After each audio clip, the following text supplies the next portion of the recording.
Bambisane kaloku sibakhawule nibembese ingubo nibaxoye umthika nibanike ithoba bambelelani ingoma ningabadlali indlala ibingamanqile ngoma amathanda unquthu lwengoma okwalungale khwaba imvume bezintshiloza zinjonja kutsho kuthile kuthothe kungqungqa kungqumsela intaba eqha neyabhukazana kufakwa njani nakunamadoda zambi joteli nenjotelikazi singayolehanga ya winamlela sathu isithonga wamangala umntu hayinkamalala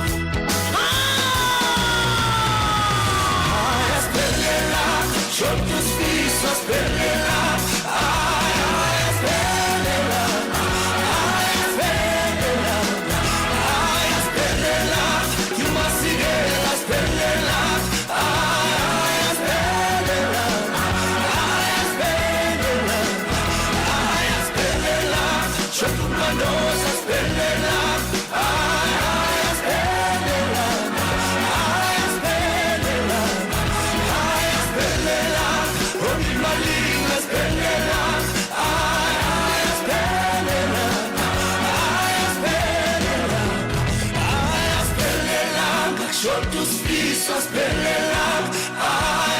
asiphelela asiphelela asiphelela yumasikela asiphelela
The Full Circle with Bridget Masinga, Monday to Friday, 1 to 3 p.m.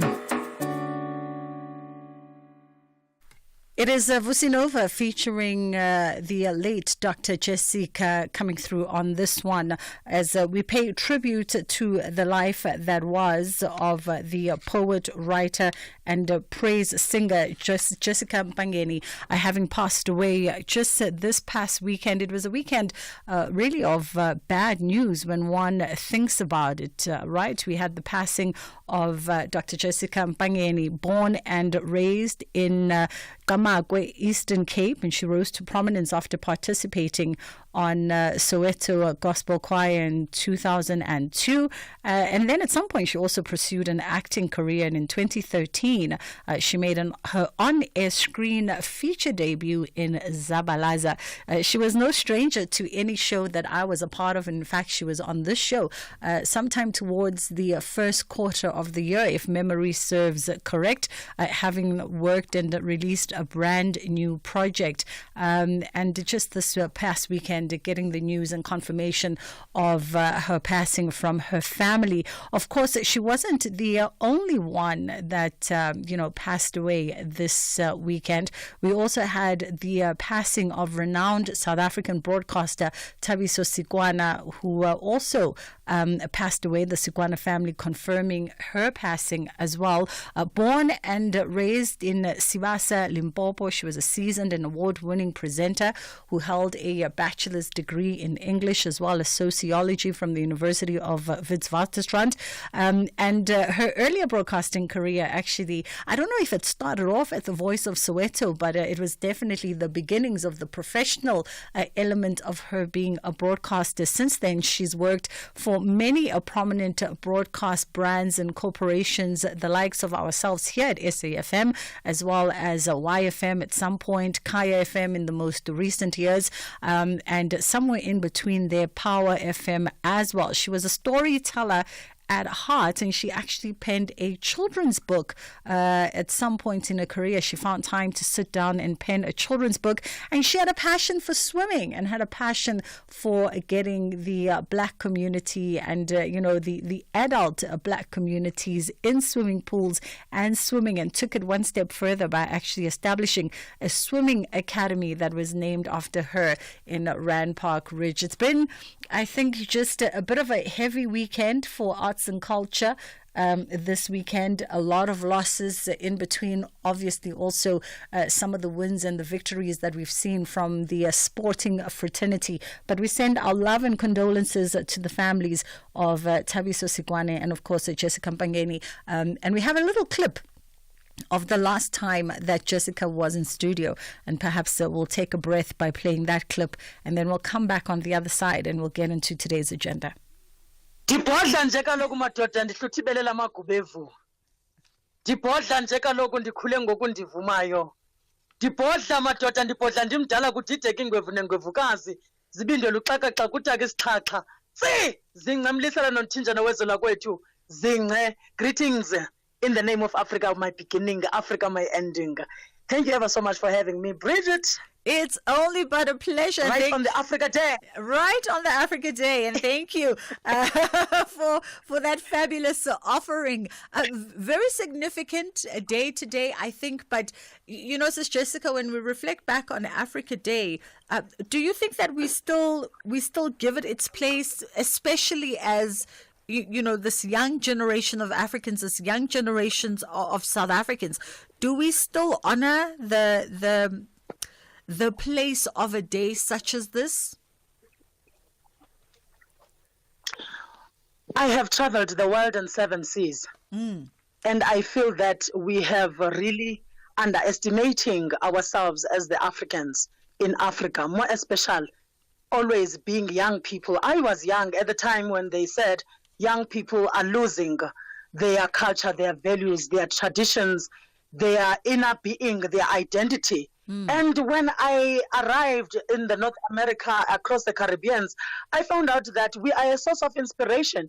And I'm recently coming back from Argentina, South America, where I found a choir singing a Xhosa song, Undi Kokelebao. Once they can't even speak English, they were speaking Spanish. I didn't even hear the introduction. I want to say, as South Africans and the young South Africans and the elderly, academics, indigenous people, and what you call the traditional leaders, we must collaborate. We must work together. We must be proud of ourselves and preserve and bring the elements of self-sustainability in partnership with our government, so that this cultural exchange it must not be off one-sided, because we lack confidence. We think we are not doing enough. And look at the mainstream media right now, the weddings. People are slaying with the indigenous traditional outfits, are slaying with adapted what you call bridal gowns that are reflecting the expressions of their traditional outfits. The people are speaking their own languages. Our broadcasters are introducing our 11 and even the 12th official languages, recognizing the indigenous people of our country. What I want to say to the youth of our country: keep on keeping on. I am excited to see you playing around photo shoots, informing the social media, bringing the content that is informed about our expressions. Dig deep and be closer to those hub of prestigious knowledge and wisdom. Oh, Mama Mahlangu, oh, gogo benu ekhaya, nihambe niyokwenza imemulo, nihambe niziphathe kakuhle intombi, zilandele amasiko nezithethe, zilandele ukuziphatha kakuhle ukuze kwenziwe lamasiko mahle abonisa ibhongo neqhayiya. Only the final whistle can reveal who are the real football kings of East Africa. Neighbors won't get along during the East African Derby. This is the Total Energies 2025 Africa Cup of Nations qualifier. Witness the beauty of African football. Tanzania takes on Ethiopia on Wednesday, 4 September at 6 p.m. Live at your fingertips on SABC Plus and SABCSport.com. Brought to you by SABC Sport. For the love Paul is over 110 years old and was born out of the desire to serve South Africans who work hard to build this country from the ground up. With over 5 million lives covered and named Best Life Insurer by Forbes, Paul is here for you today and will be there for your family tomorrow. SMS serve to 44366 and we'll call you back. Paul is an insurer licensed to conduct life insurance business and authorized financial services provider. FSP 53. T's and C's to apply. Bridget Masinga, weekdays on The Full Circle. It is indeed the Full Circle on SAFM with myself, Bridget Masinga, leading the conversation. And we're going to start off the show today by unpacking a study that was done by Dr. Lucinda Tsunga, who is a PhD graduate from the University of Cape Town. And this is a study that has found high levels of violence exposure in SA's young children. But also coming up on today's show, we're also going to be looking at the inaugural CAT-SETA Sector Skills Conference 2024. We'll catch up with CAT-SETA around that. On the other side of 2 o'clock, it is International Literacy Week, and it happens this week. Digify Africa are going to tell us what they're getting up to for the week, and we'll touch base as well with the Alan Gray Foundation. For now, though, let's get into a conversation with Dr. Lucinda Tsunga, who is a PhD graduate from the University of Cape Town. How are you doing this afternoon? I'm good, and you? I'm great. Thank you. Cannot complain. We thank you so much for taking the time. I guess maybe let's start off by just getting some context as to the motivation behind you focusing your thesis study on this particular topic, mental health and cognitive outcomes associated with early childhood violence exposure, a focus on children in low to middle income countries. And that was the title of the thesis, if I'm correct. Yes, that was the title. So this came from my working with the participants, or some of them, because the study was conducted in the Western Cape within the Drakensberg Child Health Study. This is a longitudinal study, so it's a study that has followed up moms and their babies. They were recruited prenatally before the babies were born, and they've been followed up to like now. It's almost like the children are like 11, 12 years old. So it's been over a decade that UCT, I think, in collaboration with Stellenbosch, have been doing the study, and I was part of the research assistants in the beginning who helped collect some of the data, looking at the kinds of cognitive and mental health functions of children and the kinds of things they were exposed to in the study. And from working within that, I decided that this would be something interesting to investigate in a more broader, thesis topic. And I'm also a psychologist, and I find that in the context we work in, a lot of the times, a lot of the problems as psychologists that we're trying to help when we manage or talk to our clients or help our clients are things that have happened in their childhood. So I thought if we can think about what's happening in childhood, then maybe we can better come up with early interventions. What were some of the most alarming or concerning findings from the studies, Doc? So we found that, for example, at about 3.5 years, by 3.5 years of age, about over 80% of the children in the cohort had been exposed to some form of violence. And this for me is something that was quite shocking. Because, we tend to think, our children are protected, or, only adults are being affected by these kinds of things. But finding that, before they, when they're even just starting to learn to speak and walk, and they're already knowing and being exposed to so much terrible things. And by what I mean by any kind of violence, I mean things like witnessing people being stabbed, or themselves being shouted at, themselves being hit, or witnessing, intimate partner violence. I know in this country, gender-based violence is a big topic, and those are some of the things that these children are exposed to from such an early age. And I mean, something that, kids should not be exposed to. But like you say, I guess more alarming is the average age of exposure, by way of like the youngest, saying 4.5 years old, you found were kids that were on average being exposed to any kind of violence. And what kind of effects did this ultimately have on these kids? As you mentioned, this was a longitudinal study that took and tracked mothers and children now for up to a decade. So obviously you're also able to able to track the consequences of this violence on their young lives.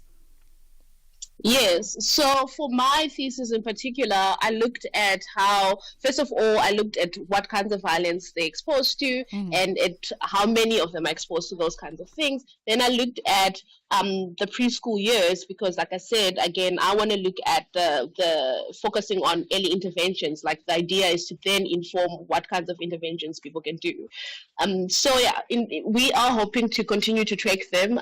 But for me, what I did is I looked at, in terms of outcomes, like what kinds of things are associated with this violence exposure. I looked at how by 4.5 years old, the kinds of violence they're exposed to and how this relates to their mental health as well as their cognitive functions. And what I found was that there was a very strong association. So the more violence the children were exposed to, the more kinds of mental health problems they have. And by mental health problems, we noticed things like their ability to their aggression, so aggressive behaviors, and then also internalized behaviors. These are things like being withdrawn, anxiety, depression. And this is very interesting because we never think of children that age as old as 5, because my outcomes were at 5 years, as having possibly having mental health problems. But what we're finding is that this is stuff that is happening. And interestingly as well is that it's caregivers, so their mothers or other very close caregivers they live with were the ones who were reporting or who were asked for this data. And it's showing us that caregivers can, with the right questioning or the right information, actually be able to realize and notice the kinds of things the children are affected or exhibiting.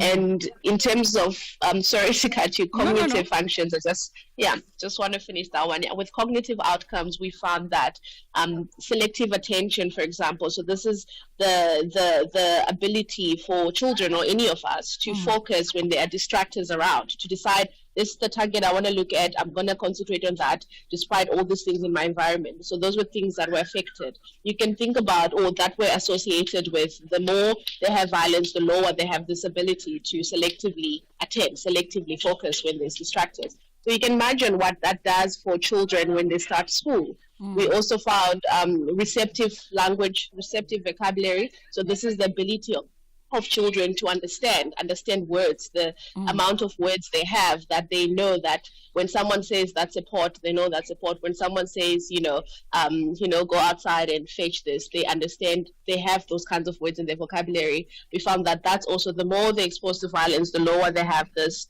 ability to have those kinds of words. So, and even something as a generalized intelligence, so the IQ was something that was also negatively impacted, or there's an association that the more they experience violence, the less they have these generalized abilities. We're going to take a quick pause here, and then we're going to come back on the other side of this and continue our conversation with Dr. Lucinda Tunga. It is approaching 1:30. It's time to catch up with the headline news.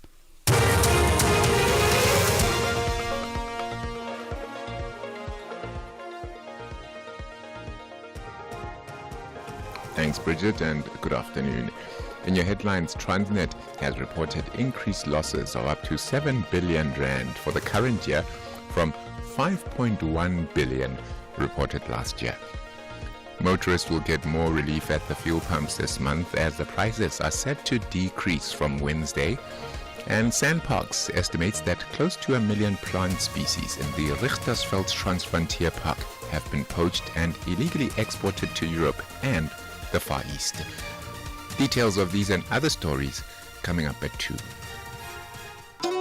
The Full Circle with Bridget Masinga. It is the Full Circle on SAFM as we continue our conversation with Dr. Lusinga Tunga, who is a PhD graduate from the University of Cape Town, unpacking some of the data that came out of her thesis study for us titled Mental Health and Cognitive Outcomes Associated with Early Childhood Violence Exposure, Focus on Children in Low Middle Income Countries. And as you talk about sort of that correlation between violence and cognitive functions, I wonder if, or perhaps this would require a different kind of focus study from your part. But I, or even if it's anything that is possible, I wonder if it is possible to draw direct sort of correlation to the type of violence, the intensity of violence, to a specific cognitive response or behavior, if that is at all possible, or is that something that was at all looked at with your study? Yes, so we definitely did look at the types of violence that we had, like which specific types. So I looked at community violence exposure. So this is the stuff that's happening in the community. So whether it's witnessing people fighting, witnessing people being hurt, people being mugged, even to extreme forms of violence such as witnessing dead bodies, because this is some of the things we find in our society, right? Then also to children themselves being victimized in the community. So to they themselves being, let's say, mugged or being, shot, stabbed, hit, anything like that, or hurt by anybody in the community. And then we also looked at domestic violence. So this is the things. So the things that they're witnessing happening in their homes, so people fighting, people hurting each other, those kinds of things, and then also they themselves being victimized in the home, so such as parents hitting or caregivers hitting the children, shouting at the children, or hurting the children in any way, bullying the children, so things like that, in such a way that the children are scared and terrified. And Doc, you didn't mention that you yourself are a psychologist. And what was the most alarming or concerning aspect of this study and the findings for you, especially when it comes to now putting in place interventions at community level, at schooling level, even at professional level, to sort of roll back some of the effects of violence on young children?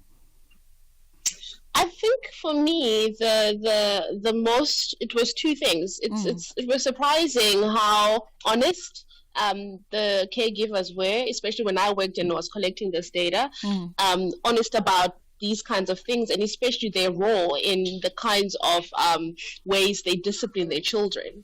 And this spoke to the widespread normalization of violence in the context of South Africa, that we were worried in a lot of contexts when people use measures like this. We always worried about parents or caregivers underreporting, right? They won't always report everything, but we found that of course there is probably room that they underreported some of the things that was happening, but regardless, we found that they still reported high levels of violence, and some of it stuff that they were doing to the children. So things like, yes, I'm the one who hit the child, I hit the child with a belt, I'm the one who shot at the child, or it's so and so. And then and that for me was something that was alarming, because it shows that the issue is so much deeper, and our interventions have to do with, for starters, psychoeducation around the fact that actually this might be something that is harmful. As much as we've all been doing it, or people have been doing it for long and not understanding, maybe as a nation we need to start thinking about what it actually means, given how we are seeing the pattern of, right, as people always say, right, hurt people hurt others. We're seeing that there is a lot of aggression in the country. So maybe if we start thinking about teaching our children that even if you do something I don't like, I'm not going to cause you pain, is a way to get you to do what I want. If we start saying, I'm not going to hit you to show you that hitting is bad, to show you that, I'm going to start being curious about what's happening, and I'm going to try and do better, because I've realized that maybe I might have anger issues. Maybe, I tend to have outbursts. Maybe I tend to be harsh. Let me think about what happened in my past. And you see, you lived in fear. You were scared. The people who were meant to protect you taught you that, there's pain for mistakes. They don't tolerate not knowing, not doing the right things, and not listening, or things like that. So that was the most alarming thing for me. It's always of interest also to find out, exactly how some of these questions were posed. Because as you said, for instance, you were surprised at just how honest some of the participants, who I'm presuming were primarily mothers, were in as far as answering the questions that were put to them. So what were some of the specifics of some of the questions that were put out there? So some of the measure we use is called the Child Exposure to Community Violence Checklist, CECV. And it's been established forever and ever, but we've adapted it to fit the South African context.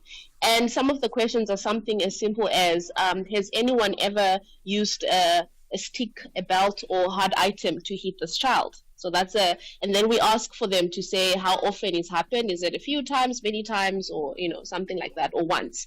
And then we furthermore ask who has done it and that kind of thing. If it was lost, what had happened? So a bit more context. Or something as like, does someone ever shout at this child? Or has someone ever hit this child so hard that they were hurt, like they were physically injured, or that kind of thing? Things to, has a child ever seen, people fighting in the house? Then we ask what that looks like, who was involved. And so a lot of people tended to be honest about these things. And I think it's also the attention that research does to actually sit down with someone in this context where a lot of people never access mental health services. So in terms of doing research, you find that as a research assistant or a psychologist or whatever, in the context of research, people are finally like, okay, you are asking me questions about my life and what's going on. I will let you know, and maybe you can help me. And, I'm glad you're here to listen to me. And that, in it being very good, it also helped, like, I guess, with the opening up of this conversation. It's also the reality of, I think, when we started doing this collecting this data, the use of harsh corporal punishment was still legal. It stopped being legal in South Africa in 2019, in terms of in the home. So in the schools, it's been illegal since 1994. So some people know, but it's not always enforced, and that's another thing, that already parents and everybody don't actually know that teachers are not allowed to hit their children. Then the home one, it was starting to turn over when was doing the research. So a lot of people also didn't know that maybe some of this thing they're doing is actually illegal. But then this allowed us to open conversation for that, oh, okay, you said you were the one who hit the child, okay, let's talk about that. Have you thought about maybe alternative ways? Because we're worried. The research has shown that this is something that is harmful, and that even though it's something that we have been taught, or everybody does, we find that it's actually it's not helpful. But not only is it not helpful, it's actually harmful. It does the opposite. We have children who are scared. Children are scared to be themselves. Children think that their voices don't matter. Children actually get depressed. They get anxious. And they also start hitting other children. They start becoming aggressive. It's very common. I want to leave it on a positive note, because part of your study also pointed to the resilience and adaptability of children when given the appropriate support. So speak to us about that and what that looks like, and what that sort of does with the right interventions at the right time.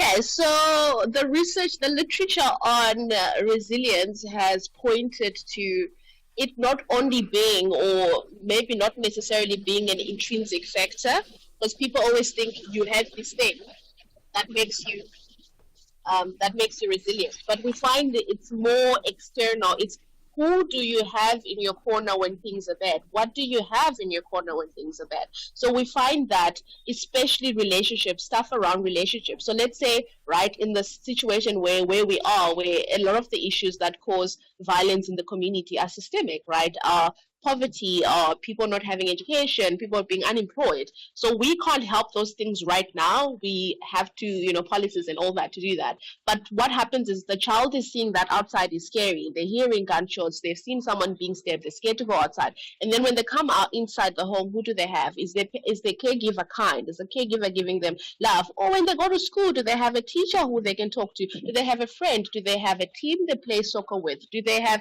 those? We find that when children have a positive factor like that, like an external kind of support, it really mitigates and provides a cushion. Because can you think about what it's like when the child thinks outside is bad and then also inside is bad? When they come home, they were being shouted at or hit at outside in the community. They come home and they're also then they have no one. There's nowhere that's safe for them. So it's very important that children have safe persons and safe spaces. And we find that that's one of the things that is very important for resilience. Yeah. Dr. Lucinda, we have to leave it there this afternoon, but thank you so much for the time. That was Dr. Lucinda Tsunga, PhD graduate from the University of Cape Town. It's just gone 22 2 o'clock. Let's hit a quick pause and then we'll come back. We'll catch up with the folks from the Ellen Gray Orbis Foundation.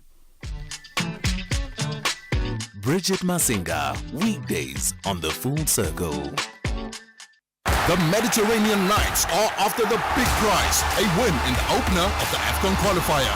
But Amavubi differs and insists on traveling back home with a massive bag of 3 points. This is the Total Energies 2025 Africa Cup of Nations qualifier. Witness the beauty of African football. Libya versus Rwanda on Wednesday, 4 September at 6 p.m. Live on SABC Sport on DTT Channel 4 and SABCSport.com. Brought to you by SABC Sport. For the love of the game. So Sharon at the office was telling me the weight drip is so expensive these days. She's now waiting for her old clothes to come back into fashion. I say, Joza, while you're waiting, why not let your money do the things in a NetBank Just Invest account where you can get your money after 24 hours notice? Oganchani voiceman. In Jano Mabel, you can earn up to 8.75% interest. Anyone can open an investment account via the Money app in under 2 minutes. See money differently. NetBank. We're a licensed FSP and registered credit provider. Promo rates apply. Bridget Masinga, weekdays on The Full Circle. We're going to catch up now quickly with the folks from the Ellen Gray Orbis Foundation, and they're opening up the annual applications for the Ellen Gray Orbis Foundation's high school scholarship. Charlene Duncan, who's the head of programs at Ellen Gray Orbis Foundation, is here to tell us more. How are you doing, Charlene? Good afternoon, Bridget. Good afternoon, listeners. I'm doing really well, thanks. And you? We are awesome at this side. Maybe let's get a little bit of context in as far as the Ellen Gray Orbis Foundation and the focus work that you guys do. Thanks very much. So I'm the head of programs at the Ellen Gray Orbis Foundation. I know today we're speaking about the scholarship program. That's the high school program, but we also have a fellowship program, which is a university program, and then an association, which is our alumni program on steroids. So at the Ellen Gray Orbis Foundation, I always say we invest in education and the development of individuals. The development aspect for me is all about how do we develop an entrepreneurial mindset. We all know about the high unemployment rate, graduate employability, and the challenges of youth in our country. And so at Ellen Gray Orbis Foundation, we believe that if we can develop individuals to have entrepreneurial potential and the competencies of an entrepreneur, they could one day become responsible, high-impact entrepreneurs, and they could change the reality of their communities, the cities, the country, and they would create long-term, meaningful job opportunities for many other young people in our country. And it's against this backdrop that you guys at the Ellen Gray Orbis Foundation then initiated the high school scholarship program. Tell us more about that. Absolutely. So the high school scholarship program is all about finding this potential that could feed our pipeline of developing entrepreneurs. We recognize that quality education is still something that we struggle with in our country. And so through this program, we are looking for those unique individuals. I often say that our program is not a bursary. I never speak about it as a bursary. It's rather a scholarship and a program, because it's not only about giving you the resources that you need and giving you access to quality education, but it's also access to an entrepreneurial curriculum, support through various mechanisms to ensure that you really begin to think or that you really become entrepreneurially competent. And it's opened to grade 6 learners. And why only grade 6 learners? So this is a high school program, and we given the length of the process and the preparation work that must be done, the application requirements are that you should be in grade 6 this year to apply. You must not be older than 12 years of age. And I think what's really important is, because we really want to give opportunity to those who really need it, you should be able to clearly demonstrate financial need. By that I mean your household income must not exceed a monthly gross income of 20,000 Rand. And then there's also the academic component. The applicant must obtain a minimum of 70% English and 70% for mathematics in grade 5. And then, of course, you must be a South African citizen. All right. Okay. So those are sort of the entry requirements. Did I hear correct? Not older than not older than 12, because I guess you would be entering grade 12 grade 6 round about that age. My apologies. That's right. So not older than 12 years old. Currently in grade 6 this year, when you make your entry. And the household gross income must not exceed 20,000 Rand, and of course you must have maintained a 70% average for both English and mathematics in grade 5. Spot on, Bridget. Okay, so that is the criteria. And then when you sort of select, how many candidates and spots are you hopefully able to fill with the high school scholarship program? So, Bridget, this is always the thing that makes me saddest. We get over 6,000 applicants every year, and we only have 40 spots. Yeah. So we have 40 spots. They are national spots. We work with 39 placement schools across South Africa. Okay. We try and place you in your home province, and there is an option for, obviously depending on the circumstances, for both day scholars as well as boarding, should boarding be required. Okay.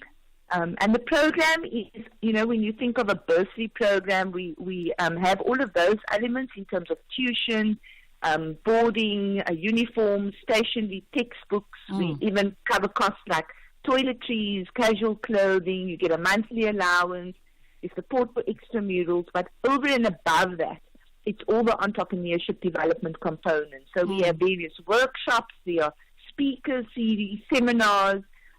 We have annual camps for scholars. We've got an online learning platform, which your online curriculum for entrepreneurship is loaded on. And then you also get a dedicated individual, we call them your program officer, who works with you through mentorship and coaching, one-on-one sessions, courageous conversations, and stays with you for the 5 years throughout the program, taking you through all the challenges that you may encounter along the way. So a very unique delivery model. And then I said the added advantage is we're looking to develop entrepreneurial potential, and we're looking for those unique individuals who are going to create jobs and meaningful employment in our country. Absolutely. Charlene, we appreciate the time, and you've given us all the necessary information. That was Charlene Duncan, Head of Programs at the Ellen Gray Orbis Foundation. And you can log on to www.ellengrayorbis.org. That's where you can go to apply, and all the necessary information will be there for you as well. Sounds like a proper 180 sort of focused program, this one. As she said, they're reluctant to call it a bursary program, but it's definitely got all the trimmings that you come to expect, and then some. Let's take a quick break here, and then we come back and we get into Kids Corner, which will run us to Madubi at 2 o'clock. Only the final whistle can reveal who are the real football kings of East Africa. Neighbors won't get along during the East African Derby. This is the Total Energies 2025 Africa Cup of Nations qualifier. Witness the beauty of African football. Tanzania takes on Ethiopia on Wednesday, 4 September at 6 p.m. Live at your fingertips on SABC Plus and SABCSport.com. Brought to you by SABC Sport.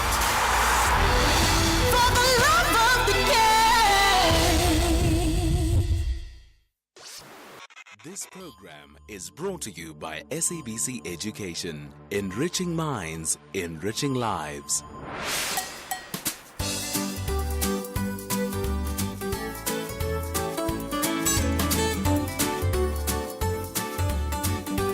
Hello, my name is Tabiso Truma. I'm 9 years old and I am from Rosebank Primary School. No, I don't participate in any sports in school.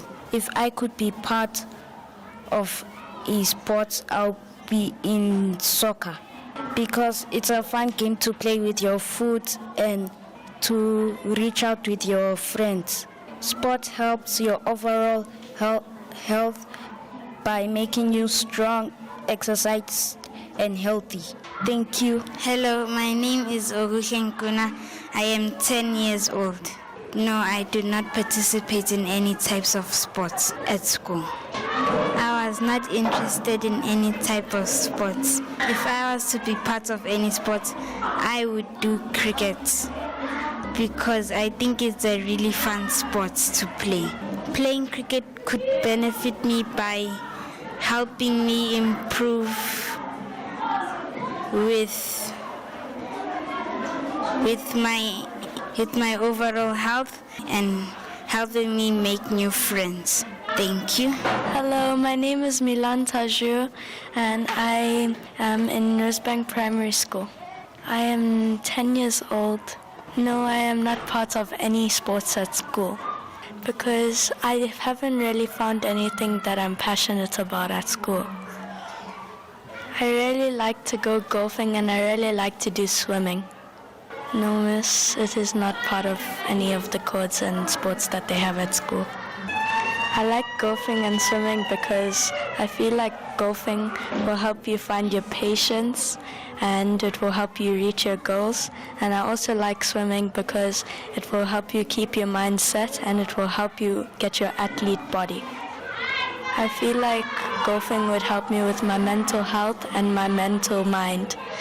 And I really feel like swimming is something really refreshing for you to do, and it's really cool, and I really like it.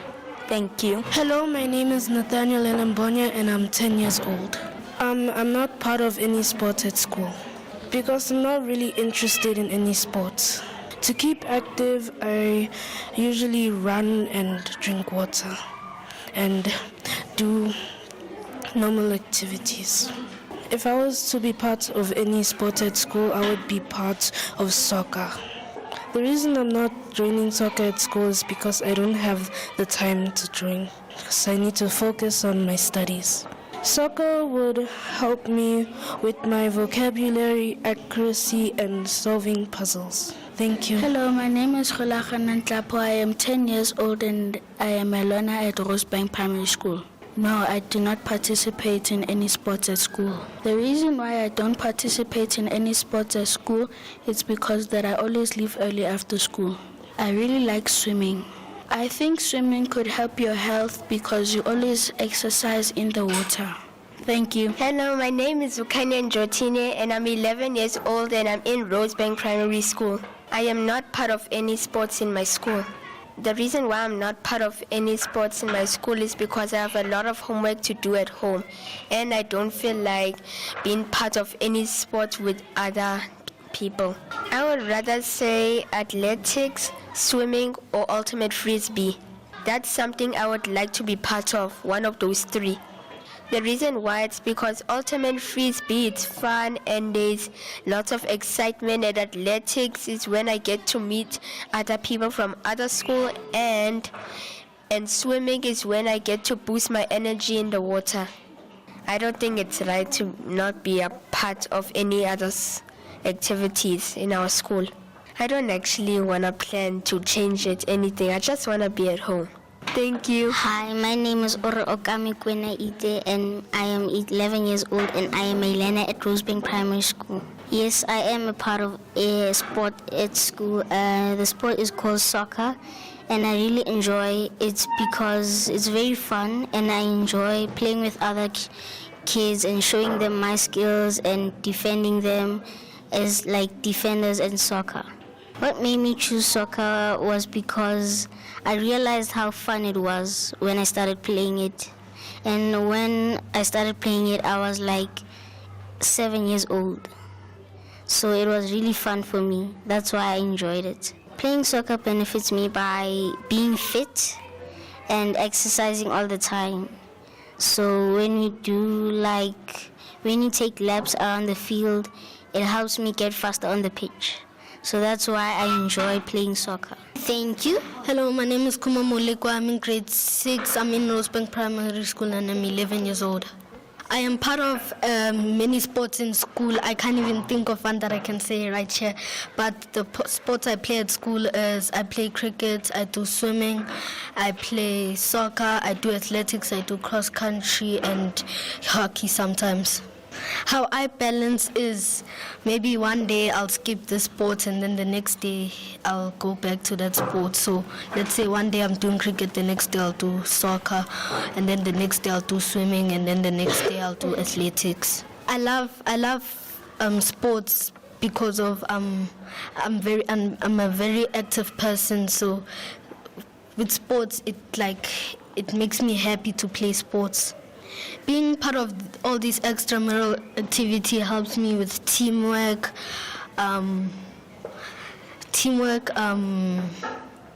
running, keeping fit, keeping a fit mindset, and all of those type of things. Hello, my name is Timothy Zwane. I am 11 years old and I'm in grade 6. I am part of netball, athletics, and swimming at school. I chose to play netball because it helps me to interact with people and learn how to work with people in a team. And swimming for my safety if I had to fall into some pool. Hi, my name is Michaela Limbonia. I go to Rosebank Primary School and I'm 12 years old. Yes, I am. I'm part of netball in my school.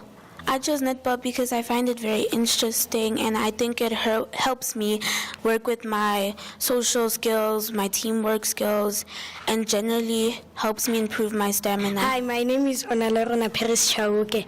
I am 11 years old and I go to the school that is called Rosebank Primary School. Yes, I am part of sports at school and the sports that I mostly enjoy is soccer.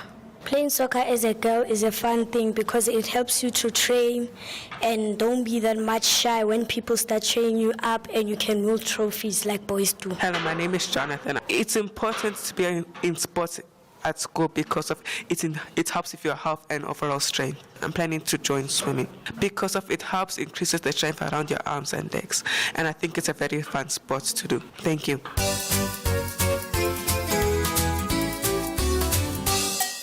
Hello friends and happy Monday. We are wishing you a fantastic new week. Today let's talk about sports. What sports are you participating in at school?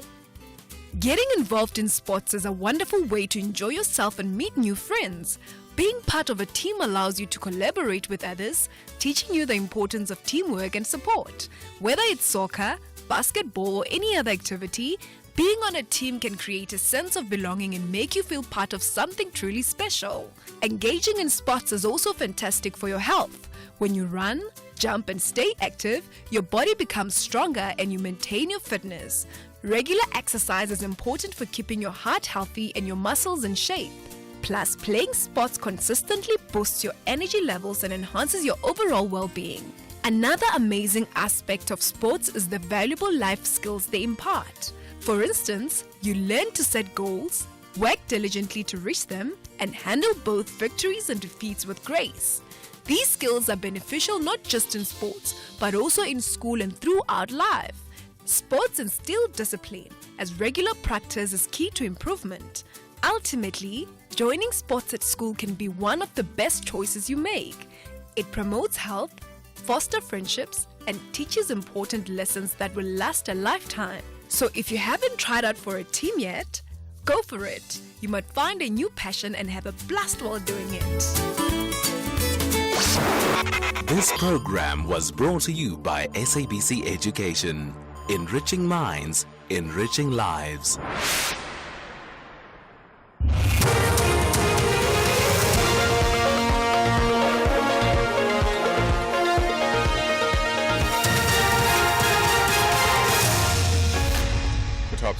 news at 2 o'clock. Increased losses reported at Transnet and petrol prices set to decrease. A very good afternoon.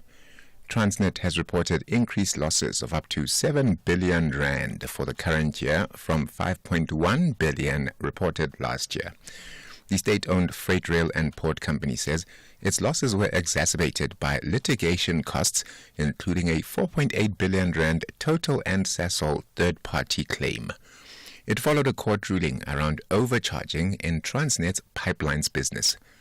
Transnet did, however, manage to achieve an 11% improvement in revenue due to a slightly improved performance in rail volumes. Transnet Board Chairperson Andile Sangu was speaking at the results presentation for the full year ended March this year in Kempton Park, Joburg. We have made some marginal improvements in the performance, which have resulted in a slight improvement in the loss position compared to last year. We have, however, had to make provision given the NatRef matter, which is currently subject to court processes. This is the reason for the higher figure you will see presented. We have seen a marginal increase in rail volumes as a result of the recovery plan initiatives, ending the year at 151.7 million tons compared to 149.5 million tons in the previous reporting period. Motorists will get more relief at the fuel pumps this month as prices are set to decrease from Wednesday.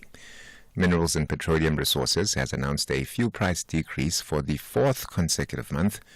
The retail price of petrol will drop by 92 cents a litre for both grades. The wholesale price of diesel is set to decline by 79 cents and diesel with lower sulfur will cost R1.05 less. A litre of illuminating paraffin will decrease by over R1. Department spokesperson Robert Make explains the reasons behind the September fuel price drop. The reason for these decreases are the lower oil prices and stronger rand against the US dollar during the period under review. The slate levy remains unchanged at 0 cents per litre on both petrol and diesel. This is the fourth month in succession that the fuel prices have dropped. The prices of petrol have dropped by about R3.44 per litre over the period. The National Consumer Union, SANCU, has called on local municipalities to implement regular inspections of food items in shops in different areas. This after Gauteng Health advised parents and caregivers to be highly vigilant following an increase in food poisoning cases amongst children. Since February this year, over 200 food poisoning cases have been reported, with 10 fatalities. The union's chairperson, Jennifer Tselentis, says better controls are required to curb food poisoning incidents. A number of years ago, I ran shopping centres, and Sandton at the time, their health regulator, their health department, were terribly particular about restaurants. They would check on restaurants at least every 3 months. The restaurants, even in my centre, we had restaurants that were warned if they did not comply to the regulations, they would be closed. And the council had that power. So the council still has that power. So we need to actually micromanage the situation, because this is lives of our children. This is lives of our elderly. SANParks estimates that close to 1 million plant species in the Richtersveld Transfrontier Park have been poached and illegally exported to Europe and the Far East. It says the last 5 years has seen an alarming increase in the poaching of indigenous plants in the park, which straddles the border between South Africa and Namibia. The bulb species Conophytum, which has been the hardest hit, is believed to have sedative properties and is popular on social media. Park manager Priscilla Macherman. This is also basically an open access park. There are different ways that people can enter the park, which makes us vulnerable, and that includes also the Namibian border, because people can come over the river and they target, poach those sensitive areas and get the plants and go back. And German Chancellor Olaf Scholz has urged mainstream parties not to lend support to the far-right Alternative for Germany party AfD, which he called extremist. Scholz has described AfD's success in Thuringia and a strong showing in Saxony as worrying, adding that the party was dividing society. The BBC's Damien McGuinness has more. This is a coalition system, so if you can't form a coalition, you can't form a government. It doesn't really matter if you got the most votes or the least votes. So, there's nothing undemocratic or anti-constitutional about this situation, but it does make the logistics very difficult, simply because it then means it very hard to make up the numbers for other parties. So we're going to see in those regions a long, protracted, drawn-out coalition-building process. We're then going to see, possibly, particularly in Thuringia, quite unstable, maybe minority governments. That makes running business, running government in those regions difficult, and that matters for things like transport, for schools, for healthcare. The top story at 2 o'clock, Transnet has reported increased losses of up to 7 billion rand for the current year from 5.1 billion reported last year. The full circle continues. For SAFM News, Kimudupi Makhademel. And that's the news for this hour. Theft, accident and 1 million rand liability cover, all covered by Outsurance Essential. Get a quote today by simply SMSing car to 43187. That's car to 43187. Outsurance Essential is a low-cost insurance for older cars. A 34-year-old woman pays only 373 rand a month for her 2007 white Mazda 2 1.3 Dynamic and gets paid cash so she can choose her own panel beater after an accident. Get the cover you need. Get Outsurance Essential today for unfinanced cars older than 5 years old and valued at less than 125,000 rand. It's time to switch and save. SMS car to 43187. That's car to 43187 today. Remember that Outsurance is a licensed FSP and T's and C's do apply. Comoros and the Gambia have a huge clash for 90 minutes in the AFCON qualifier. Both nations are optimistic for the significant 3 points. Yet the question remains, who wants it the most? This is the Total Energies 2025 Africa Cup of Nations qualifier. Witness the beauty of African football. Comoros up against the Gambia on Wednesday, 4 September at 5 p.m. Live at your fingertips on SABC Plus and SABCSport.com. Brought to you by SABC Sport. For the love of the game. Need a loan? Pay for what you need when you need it with a personal loan from Nedbank. And if you open a MyGoals Plus or MyGoals Premium account, you can enjoy 200 Rand cash back every month for the duration of your loan. That's 200 Rand every month to buy extra groceries or save for a rainy day. Visit nedbank.co.za and join the bank that's best for your loans. See money differently. Nedbank. We're a licensed FSP and registered credit provider. T's and C's apply. Arts, culture, and robust conversations with Bridget Masinga.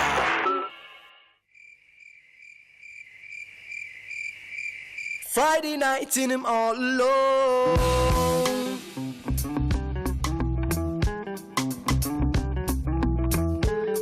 Hi, it's me again. I can't seem to get a hold of you, so here goes. There's that thing happening at Topstar tonight, and I was wondering if maybe you'd like to go.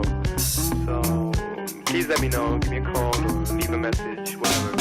She loves teddy bears and bunny rabbits, puppy dogs with dirty habits, golden hair that flows when she moves, taller than me in her new designer shoes.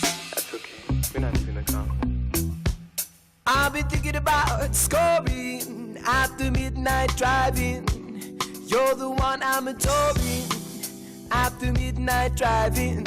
One look at you is inspiring me after midnight driving. The way you leave me smiling after midnight driving.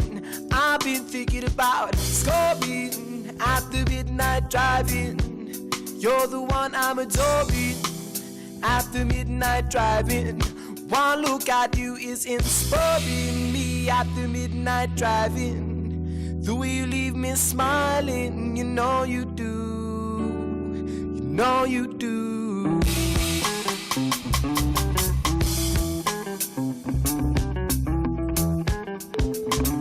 Hey, me once again. Pick up, pick up, pick up. maybe we'll make it if we try. And you don't want to miss this one. It's a good movie. Call me.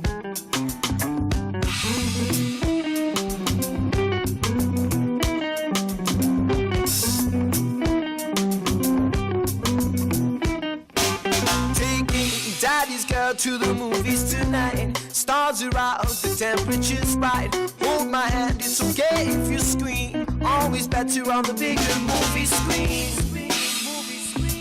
On the bigger movie screen. I'll be thinking about scoring at the midnight drive-in. You're the one I'm adoring at the midnight drive-in. One look at you is inspiring me at the midnight drive-in. The way you leave me smiling at the midnight drive-in. I'm still thinking about scoring at the midnight drive-in. You're the one I'm adoring at the midnight drive-in. One look at you is inspiring me at the midnight drive-in. The way you leave me smiling at the midnight drive-in. I've been thinking about scoring at the midnight drive-in. You're the one I'm adoring at the midnight drive-in. One look at you is inspiring me at the midnight drive-in. The way you leave me smiling at the midnight drive-in.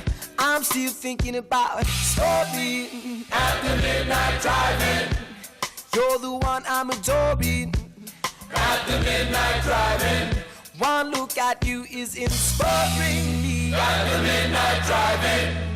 The way you leave me smiling, you know you do. You know you do.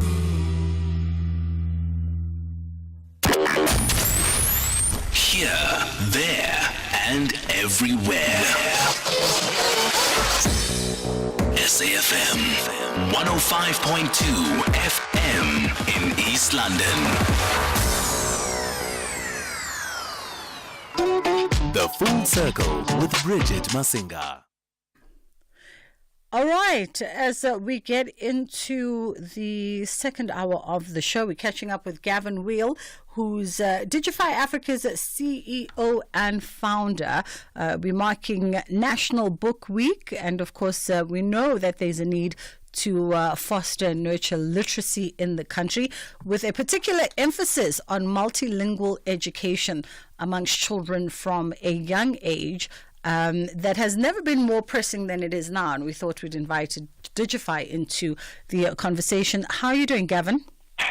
I'm very well, thanks. How are you? I'm great. Thank you so much, and thank you for taking the time. For those who may not be familiar, perhaps a little bit of background by way of Digify Africa, and then, of course, also as to, what makes this conversation around literacy so important for your organization. Yeah, so we've been running for 13 years on the African continent, trying to help young people build livelihoods through learning digital skills. And our big focus has really been on creating ways that young people can get into the working world, start businesses or start careers with digital skills as the catalyst. But obviously, that's sort of one end of what we need to do, is the work readiness skills and the things you can monetize. But we're coming up against the issue that there's a lack of basic digital literacy amongst many of our young people. And so that's really forced us to think about how the digital skills become a basic education need, and what can we do on a mass scale to try and help kids and young people across South Africa get those basic digital skills they need to operate in the world in 2024 and beyond. And of course, this year, UNESCO, has marked International Literacy Day, which takes place on the 8th of September, under the theme of promoting multilingual education, literacy for mutual understanding and peace. And how does that sort of speak also into what you guys have developed, particularly with the bots, the learning bots that you use? Yeah, so we've really tried to find ways of making digital literacy as accessible as possible to the most number of young people we can.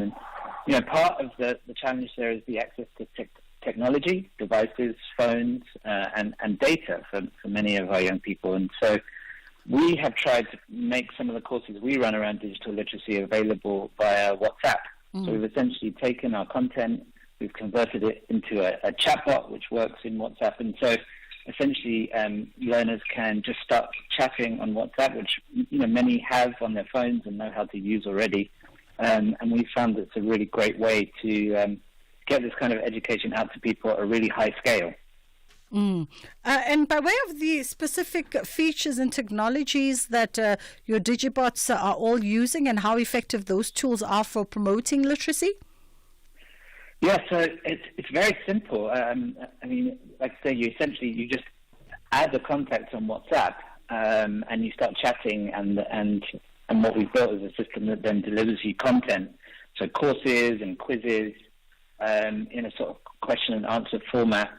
So you can learn sort of at your own pace wherever you are on your handset and at really low data cost. So the idea is a sort of low technology learning solution, but powered with some quite sort of high-tech stuff in the back end, powered by AI and with sort of functionality that we've built, like leaderboards and progress trackers, so that we can try and make it a sort of sophisticated experience, even though the basic experience is, what people are used to every day using WhatsApp.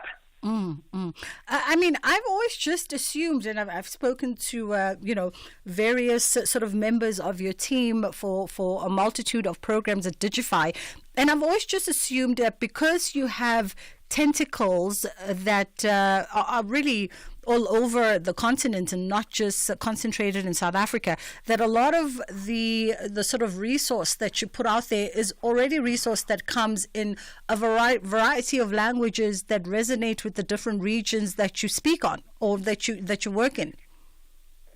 So, yeah, the language question is really interesting because, for many years we've been delivering our training kind of face-to-face. We've had networks of young trainers, as we say, in South Africa, Kenya, and Nigeria.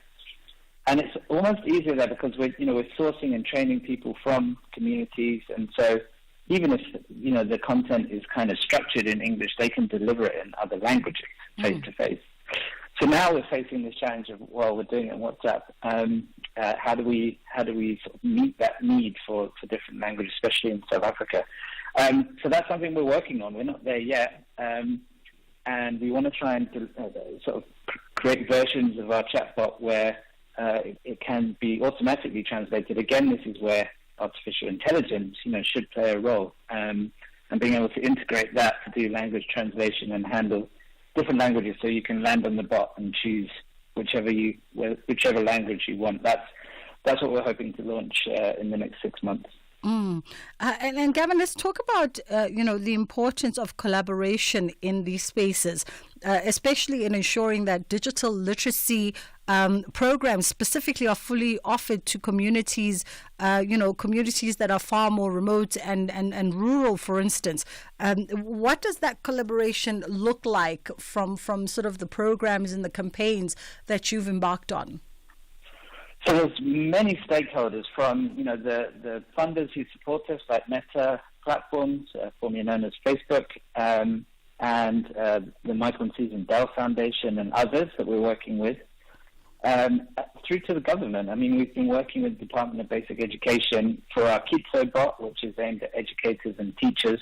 And we've had a great partnership with the government who've helped us reach educators in all 9 provinces across South Africa. But then there's also a role for kind of local and community organizations. We have a network of hubs that Digify works with regularly, and we also try and plug our programs in via those hubs and via our trainers who are out delivering programs on the ground around the country. So we try and come at it from all angles. Yeah. And just in terms of information for anybody that's listening to us that might want to explore more by, what you offer, where can we go, and also what's currently running now? Because I know that some of your campaigns and programs sort of have a prolonged run, some are a bit more short and more concentrated. Maybe this would be a good time for us to also just touch base on that. Yeah, sure. Well, so the chatbots are all available via digifyafrica.com. You'll find links to all of them there. We've got 3 main ones running with different names. We have Lwazi, that's focused on financial literacy, Kitso, which is aimed at educators and teachers, and then Lesedi, which has a basic digital literacy course on it. And they're all free and available for anyone to use. So you can sign up very easily on our website there. We also have sort of deeper impact access to employment program Digify Pro running online. You can also find links to apply for that on our website. And then we have Alizo Lam, which is a campaign around staying safe online that we're running with Meta platforms that we've run for the last few years. That's also out around the country with trainers delivering sessions in high schools. So there's lots going on. But digifyafrica.com is kind of a good place to find much of it, but also if you search for Digify Africa on Facebook or Instagram or Twitter, you'll find us there as well. Yeah. Gavin, we appreciate the time, and Gavin is the Digify Africa CEO and founder. It's just gone 20 past 2 o'clock, and as you heard him say, digifyafrica.com is where you can go if you want more information on some of the programs that they currently are running, as well as Instagram and Facebook. If you look for Digify Africa, you'll find them there. Let's take a quick pause. It is Game On! Game On! It is where the real lovers of the game dive deep into detail of the upcoming local and international fixtures. Join us on Game On as Mr. Sizwe, Click Click Bang Mapena and the legends zoom closer to the thrilling performance of the pitch personnel. How is your favorite team's performance? Find out on Game On every Saturday at 2 p.m. on SABC Sport on DTT Channel 4. Also available at your fingertips on SABC Plus and SABCSport.com. SABC Sport. For the love of the game. Catch me, Bonang Mateba, on a fresh reality series that showcases the business behind being a business. Get to experience an intimate look at my life with family, personal growth, and my mission to uplift young women. Jet with me as we prepare to crown a lucky chaser. Be grounded, be entertained, and be dazzled. Monday, 6 p.m. on S3, it's a date with you and B. Catch Bedazzled by Bonang on S3 every Monday at 6 p.m. Ashraf Garda on SAFM. I mean, who would you like to share a seat at the table with? Like someone you've never sat with, but you'd love to. Wow, gosh, I can't imagine.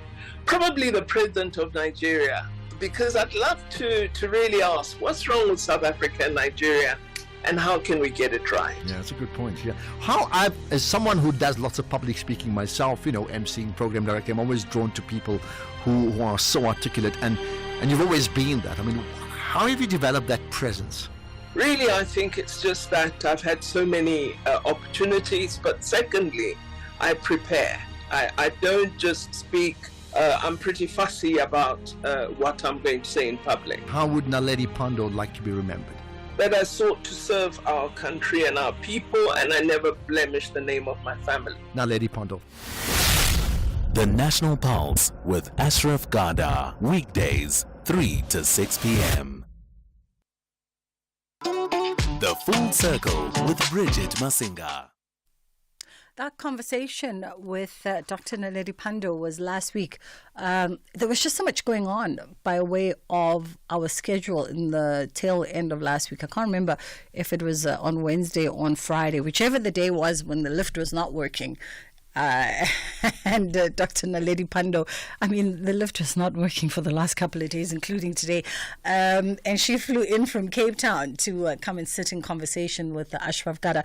And I was saying to my team, because half of my team stayed behind for the purposes of trying to take pictures with Dr. Pando. They really fangirled out hearing that she'd be in studio. And I was saying to my team, it's wonderful to see that she is availing herself for these conversations. And she's almost gone on an unscripted media tour. And she's not just doing the kind of media that you'd expect someone of her stature and gravitas to be doing. You know, you'd expect her to be sitting down with Sis Sophie Mukwena on SABC and having real serious conversations that are reflective of the politics of the day and yesteryear. But she's really just taken the time to also avail herself cross-generationally and sit down in more informal spaces of communication, things like podcasts with, younger analysts and younger communicators who've got various interests and of various fields, and have the same kind of in-depth conversations with them, and also peppered in with some light reflections, some more personal notes. It would be lovely to hear, and considering that she's got a very long lineage of servitude in politics and in community, and she also comes from a really rich history of people who were socially and politically involved in the country and in community, and she served under almost all of our democratic presidents, I think, with the exception of, I could be wrong, with the exception of Nelson Mandela, could be wrong. But she could have served, please, and do correct me on WhatsApp if she did serve under the late Nelson Mandela as well. So it would be lovely, and an autobiography from her would be something that I think, would sell out within days. And something so worthwhile in having in all of our individual libraries in our homes. But yeah, it was just, it's nice. It's nice to see her do these things, because I think we also didn't know if she would want to retire and then step away from conversations in totality and just enjoy her well-earned rest and relaxation, or she'd want to retire but still come out as, an older, stately person and share with us her reflection. So it's been lovely to see. If you missed that conversation with Ashraf, no doubt it is available on our podcast, where you can double back and go rewind at your leisure and have a listen to it. She also had a very nice conversation with Sizwe Mpofu Walsh on his podcast, and you might be able to still find that up there. Here's a conversation on the back of the conversation we just had around World Literacy Day, which is happening on the 8th of September, and UNESCO has, put out the theme for this year is around promoting multilingual education. And we want to know, in your home, in your household, because a lot of South African households are multilingual, multicultural. So in your household, which language is the most dominant, especially if you are married to somebody of a different culture, of a different background, who, has a different mother tongue to yours? Which language is the most dominant in your household? And how have you guys sort of managed to incorporate the different languages, if you have or have not, or you've just chosen to converse in one language and you've chosen to raise your children speaking primarily one language? There are households, for instance, where you'll find, dad is a Motswana, mom is a Zulu person, and then they've decided, because mothers tend to be dominant, they've decided that isiZulu is just the language of communication in the household. Or English becomes the primary language of communication, especially if you are raising younger children. A lot of parents often talk about just the difficulties of teaching their children their own indigenous languages, and so they just roll with the English even at home. We'd love to hear from you. Which language is more dominant in your household? If you are in a multilingual household, a bilingual household, what do you speak? Kuluma Prat in the house. house, and which parent does it belong to? Let us know. 061-410-4107 is our WhatsApp line. You can drop us a WhatsApp voice note. You're more than welcome to do so. Or 086-000-2032 is the number that you can call us on if you want to chime in live. It's time for the headline news. Thanks,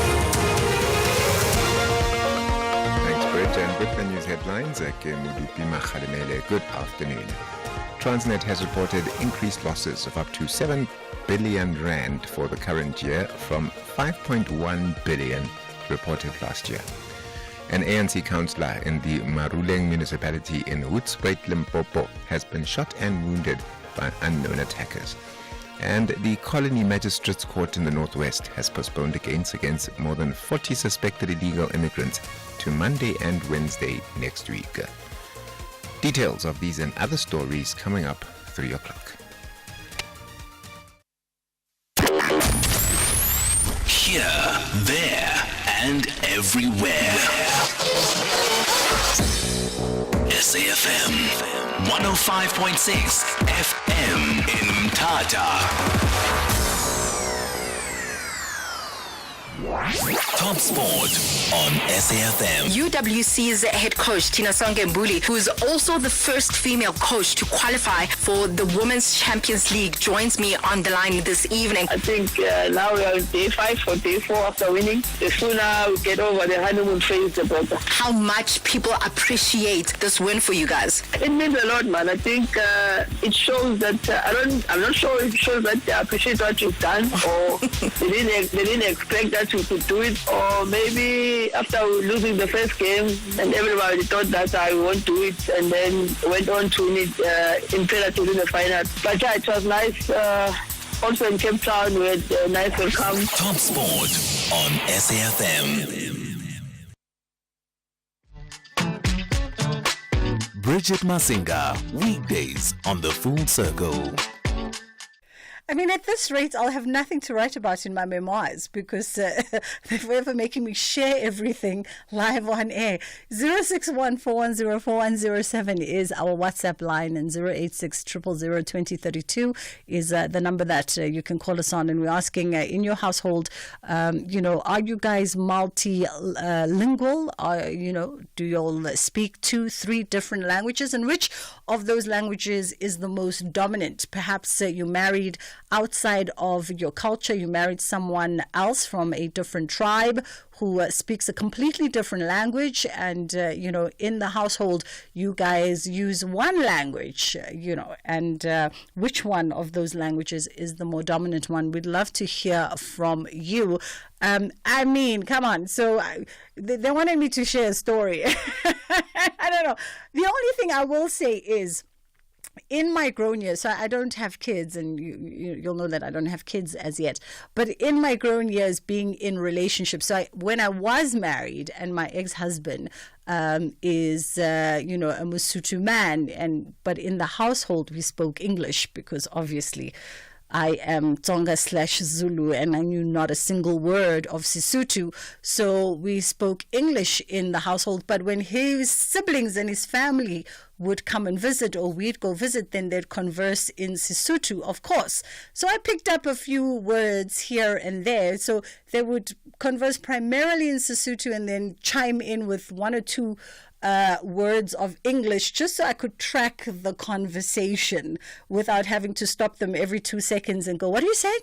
What is that? What are you saying? What is that? So they made that allowance. In my friendship circle, which is primarily all Xhosa speaking people, we converse in English written in the group. However, when we are face to face, we tend to then converse in Xhosa, and everyone else in the group who's not Xhosa, you just figure it out. You know what I mean? In my current relationship, where I'm Tsonga Zulu raised and Zulu identifying, and he's Zulu, we speak in English. Can you imagine 2 Zulu people speaking in English? It is the weirdest thing, but that is just what happens. And I think it's because I'm dominant. My language is the one that is dominant in that relationship. And so the other person now just converses in English because I'm the one who converses in English. 0614104107 is our WhatsApp line. 086002032 is the number that you can call us. How multilingual are you in your household, and which language is the most dominant one and why? 0614104107. Let's go to WhatsApp. Hi, Bridget. I love your show. So, we're quite an interesting family. My husband is a Mosotho from Lesotho. Myself, I'm Zambian from Zambia. So, we speak English at home to our little ones. Yeah, it's quite interesting. It just happened. Yeah. But yeah, thank you. Hi, Bridget. So I have a little one with my partner, of course, and she speaks Sotho because the dad speaks Sotho, and we're closer to the dad's side of the family, so everybody speaks Sotho, and they speak the fluent one. You know, they are all from Lesotho, but they are this side, and it's just such a beautiful thing to hear her speak so well, so fluent, and I hope we just continue with it. We are very strict on her knowing. Yes, afternoon. I did marry outside my culture, and English is the language we are speaking with the children. If I could do things all over, my wife would continue to speak her language, which is Japanese, and I would speak Xitsonga to the children. And in that way, we would really bring the two cultures together. But somehow, that's not the case. It's Lazarus from Emalahleni. Yo, Lazarus, can you imagine, where do you even begin to find the commonalities between Japanese and the Xitsonga? My goodness. What a wowza. It takes me back to that movie Spanglish. It's wow.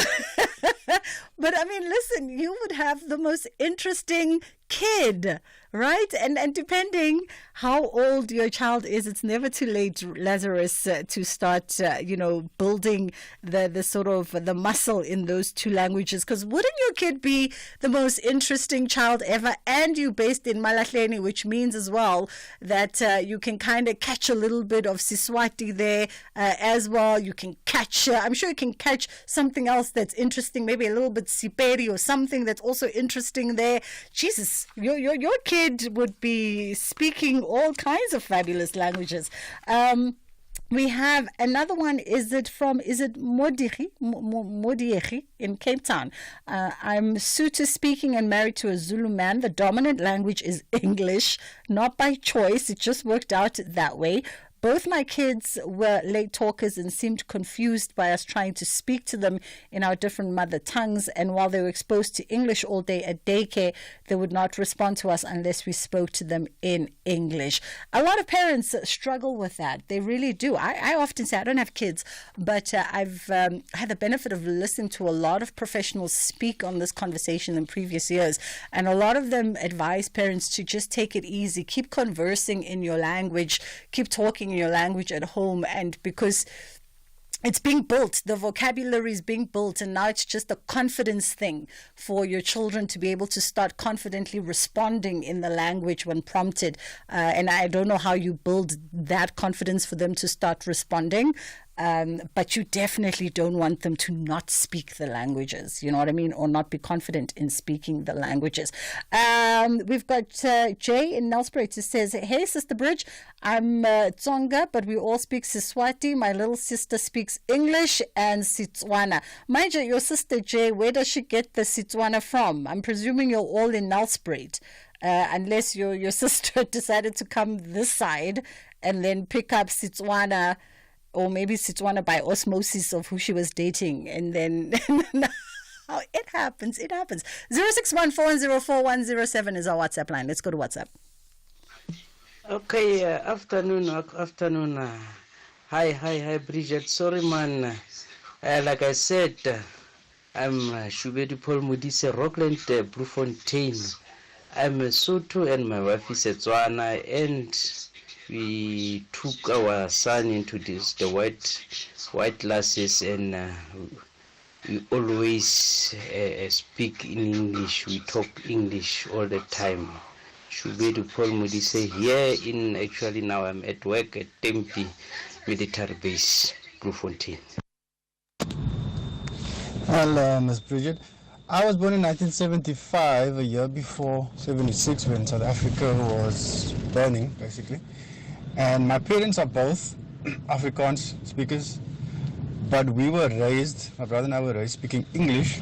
And when I asked them about it years later, they said to me, asked my folks, they said they couldn't bear for us to be insulted, disrespected, sworn at in our mother tongue. So that would have been by the oppressor at the time. So that's why we were raised in English. Life would have been very different if we were Afrikaans speakers. But I do love Afrikaans and Afrikaans culture nonetheless. Thank you. Hi, Bridget. So we speak English in our home. I am Sotho. My husband is Portuguese, born and bred in South Africa. He actually speaks, I think, 7 or 8 of the official languages. And now I only speak Sotho, Tswana, Zulu here and there, Xhosa. But my Portuguese husband is very multilingual, and he can literally survive anywhere in this country. So, yeah, English is the dominant language in our home. Good day, Bridget. Wandile, I'm in Havrinet. I think my wife is Afrikaans and I am Xhosa, but you have to understand that the dominating language, it has to be Afrikaans. The Warriors want to start their AFCON qualifier with maximum points. However, Harambee Stars want something delightful for the Kenyans. This is the Total Energies 2025 Africa Cup of Nations qualifier. Witness the beauty of African football. Kenya versus Zimbabwe on Wednesday, 4 September at 3 p.m. Live at your fingertips on SABC Plus and SABCSport.com. Brought to you by SABC Sport.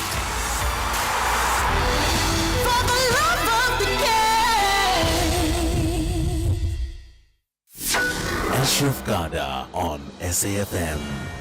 I mean, who would you like to share a seat at the table with? Like someone you've never sat with, but you'd love to? Wow, gosh, I can't imagine.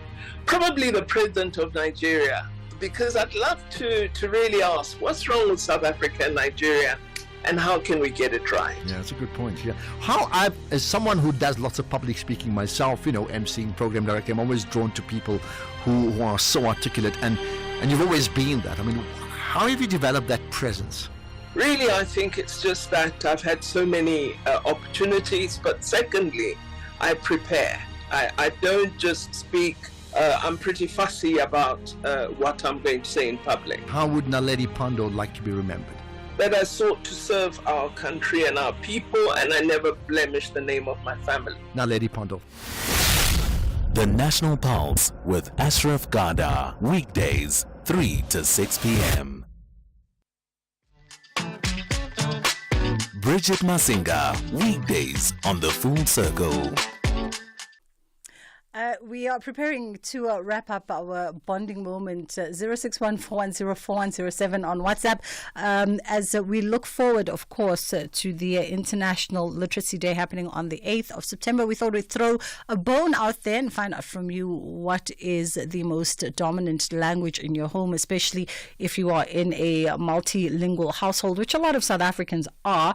What I found interesting was that before Wandile Renette, who, by the way, thinks his wife is Xhosa, is not too certain if she's Xhosa or not. Wandile, how long have you been married, number one? Let's just start there.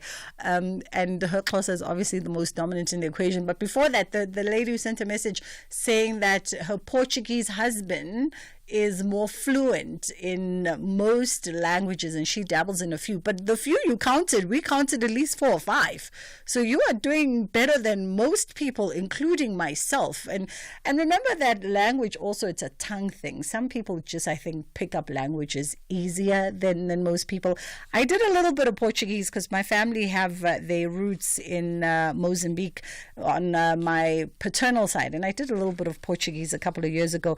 It's not actually the hardest language to pick up because it has so many similarities to English, and a lot of the rules are pretty much kind of the same, so it's actually easy to pick up. I wonder if you are fluent in Portuguese, though, considering that your husband is Portuguese, and if you learned Portuguese over the years. That would be a little fun thing, a nice cute little party trick for you to sort of share from time to time. Okay, let's go back to WhatsApp for like one or two more, and then we'll come back and get into our last conversation. Hi, Bridget. Na ke Motswana. My husband ke Movenda. Our kids, I speak to them in Setswana. He speaks to them in Tshivenda. And when they speak to me, they speak Setswana. When they speak to him, they speak Tshivenda. They just switch just like that. And my mother is Zulu, so when they speak to her, they also speak Zulu. They've got Tsonga friends, so my kids are very multilingual. They even speak Setsonga and Afrikaans. Yeah, I taught them to be multilingual. Hi, Bridget. In my family, we multilingual. We actually use a lot of languages. I communicate with my daughters, 3 daughters, in English because that is the language they use the most at school. And they also speak Xhosa because they attend with Xhosa speaking people. And I communicate with my wife in Tshivenda, although my wife is a mixture of Sotho and Zulu. I'm a mixture of Sepedi and Tsonga. So all those languages that I've mentioned, we do communicate in the house using those languages. But most of the time is English. Bob, Cape Town. The Full Circle with Bridget Masinga.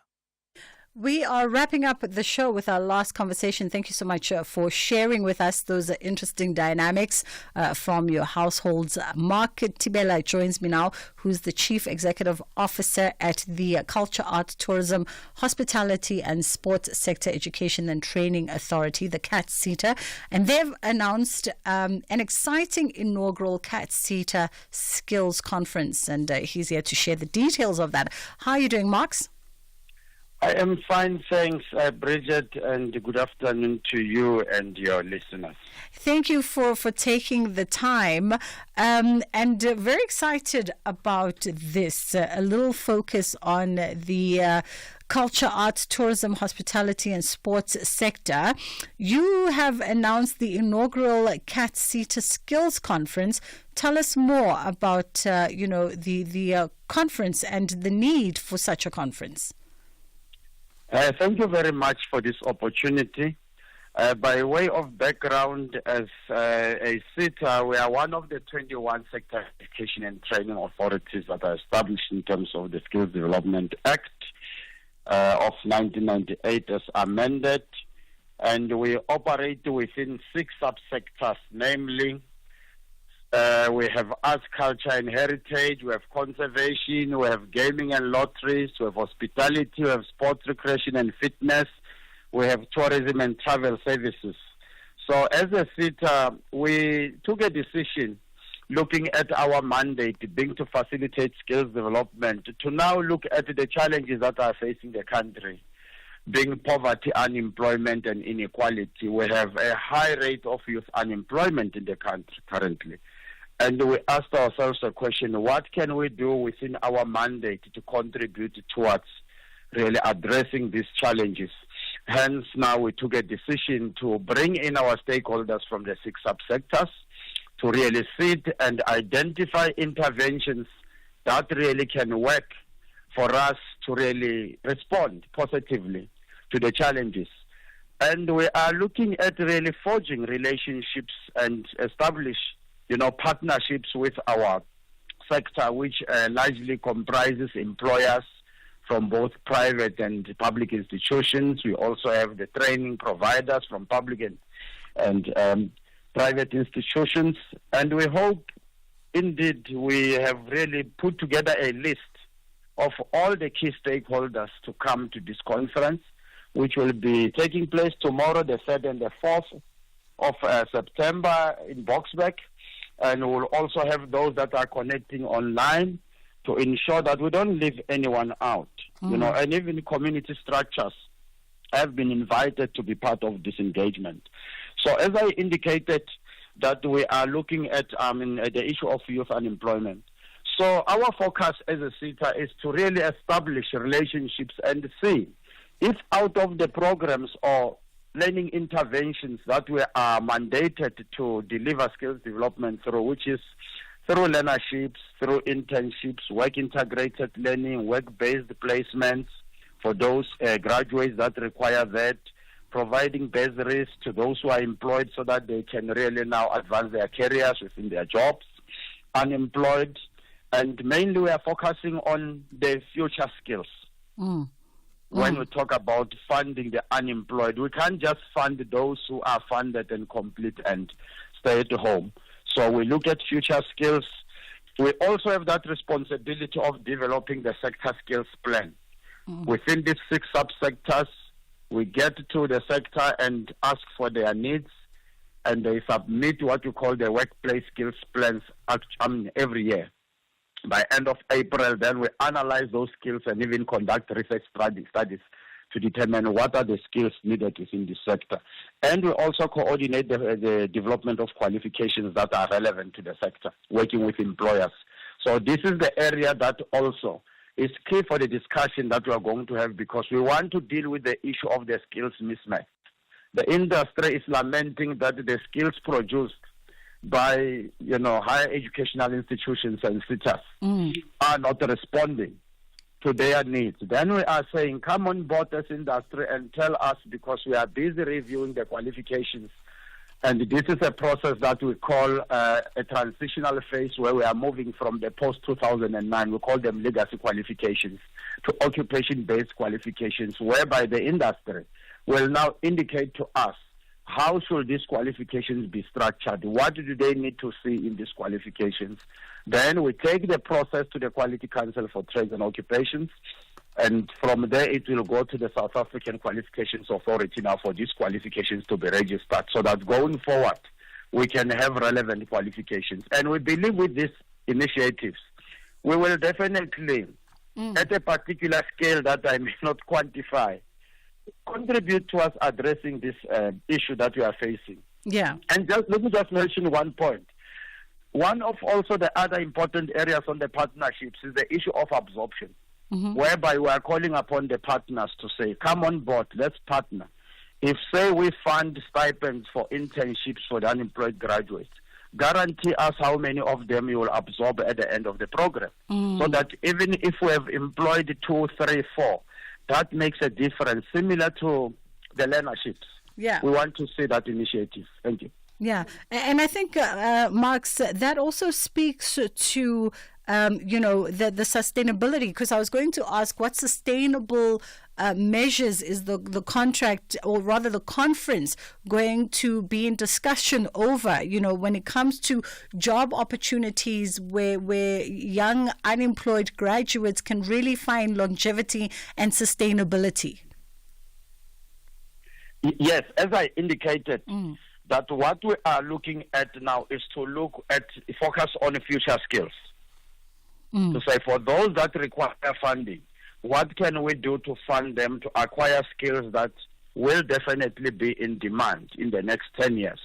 And then we respond to that. And for those who are currently having qualifications but cannot access job opportunities, we also look at the issue of reskilling, providing them with various skills programs within our sector. Yeah. And also there's unemployed people who have, say, a matric.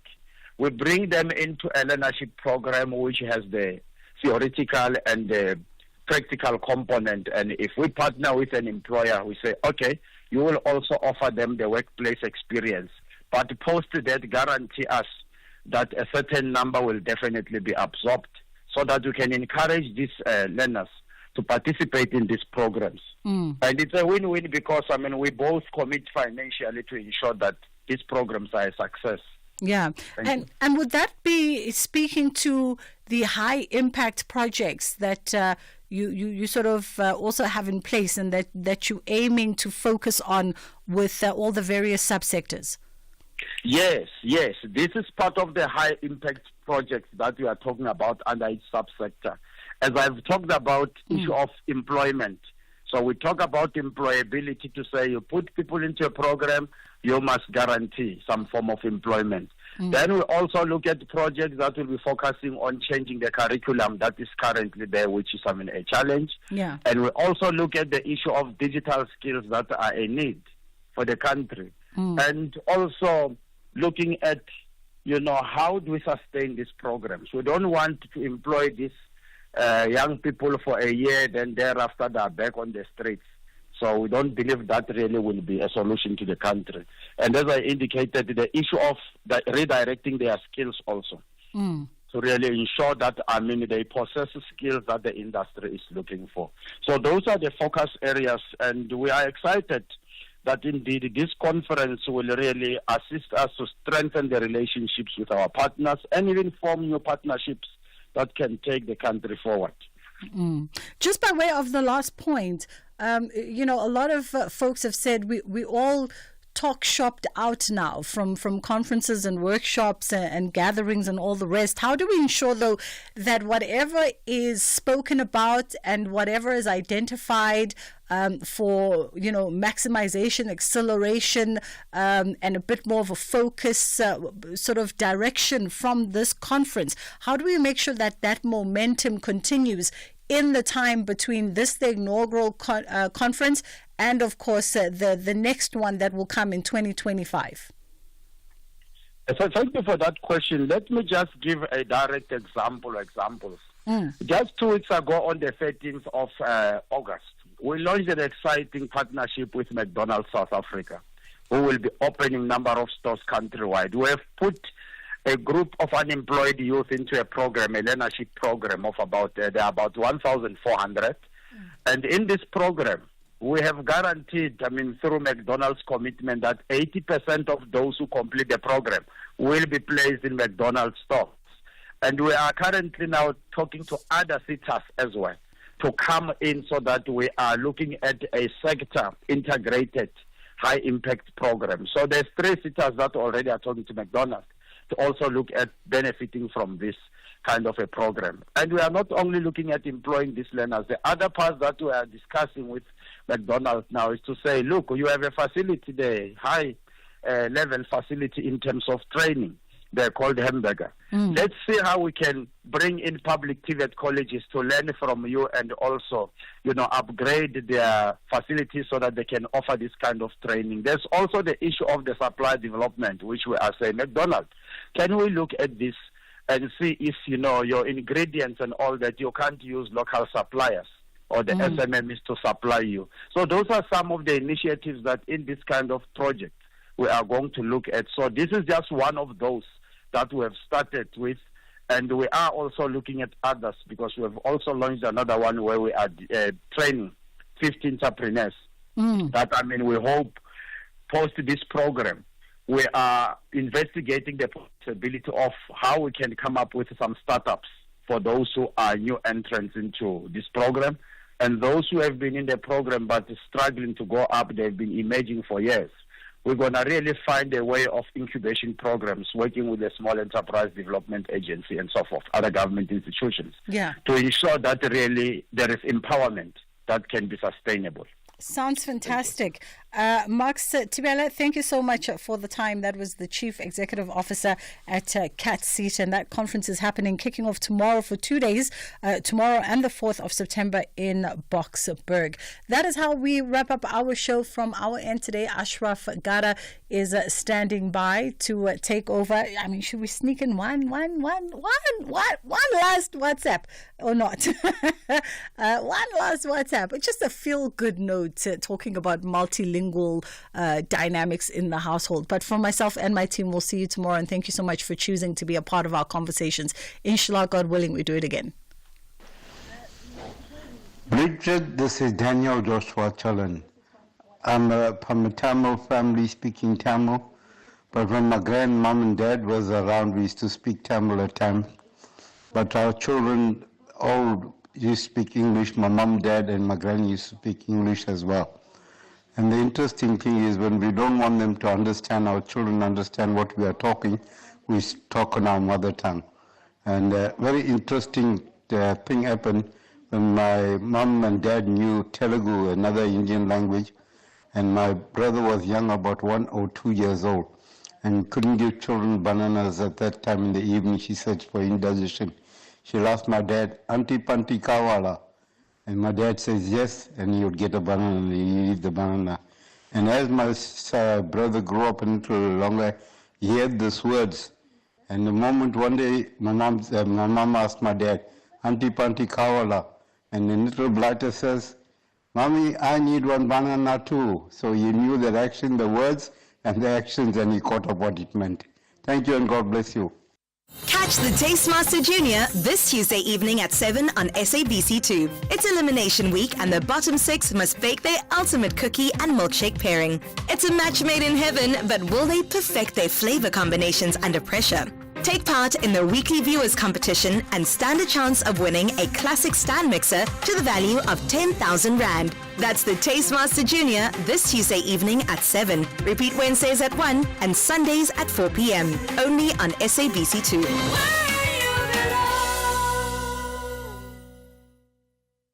The Mediterranean Nights are after the big prize.